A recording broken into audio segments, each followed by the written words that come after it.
Dito na tayo sa Fantasyland. May mga restaurants dyan. Doon dito. Ayan, Fantasyland. Glorious Fantasyland. Entrance nila dito, entrance. Yan, may kiddie train. Ayan, yung entrance nila.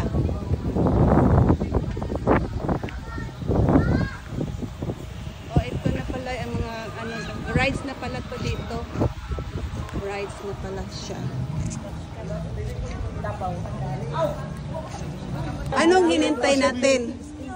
Bigger and stronger. That's why you have to benefit. Ayan na yung ticket dito. Ticket booth. Hinintay lang namin yung badge. Badge ba yun? Ay, mapapicture muna tayo. Ayan, busy sa pag ng mga ticket. Nagbayad ka.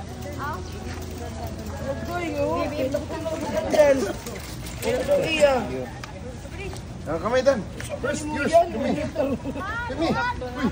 Ayaw, pagtagalan na mag-isip na. Drama naman dahil yung stop being dramatic, ha? Don't make us here.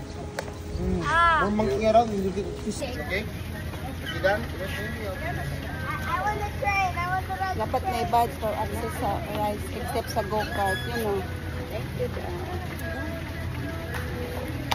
you. Thank you, picture.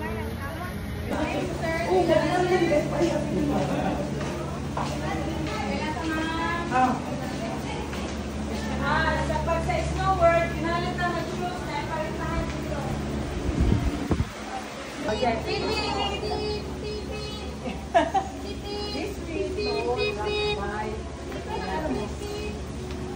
Lakbay pina.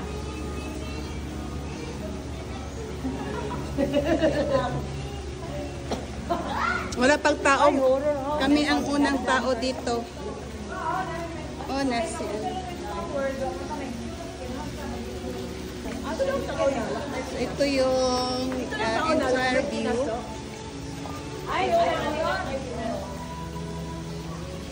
Dalian.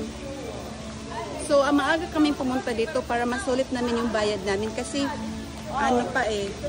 daming rides na So, kami, all rides except go-kart. So, talagang, natin, i-avail natin lahat yung mga free dito kasi mahal din yung bayad natin, di ba? So, that's, dito ay 4 o'clock na pa ng hapon. Sobrang init pa, pero dapat, pupunta na tayo. Sobrang init, tirik para init. Grabe. Grabe, so grabing tirik ng init. At may buwan pa. Tatong kabayo, Glenn. Pagsakay-sakay ta. So, enjoy natin lahat ito. Kailan well pa operate siya? Mag-go-kart ta. Yun, may roller coaster. Ayoko yan. O, may doon. Grabe. Snow World daw kami. Snow World daw yung unahin namin go-kart Snow World. So, ito yung go-kart nila tapos roller coaster. So yan ang Snow World, yan ang first na namin pasukin. Tapos may shoes, hindi pwedeng mag-sleeper. Kailangan mag-rent ng shoes 100 per shoes per person. Tapos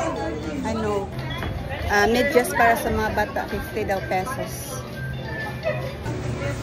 Ito yung nila mga shoes. Different sizes. Okay na. Yan yung sapatos. Ikaw, David, di ka magsapatos? Oo, nagpapa. Malaki ba sa'yo? Mag-shoes. Kasi smooth boots. Dapat 6 Yes, si Deo. 6 ako eh. 6? No?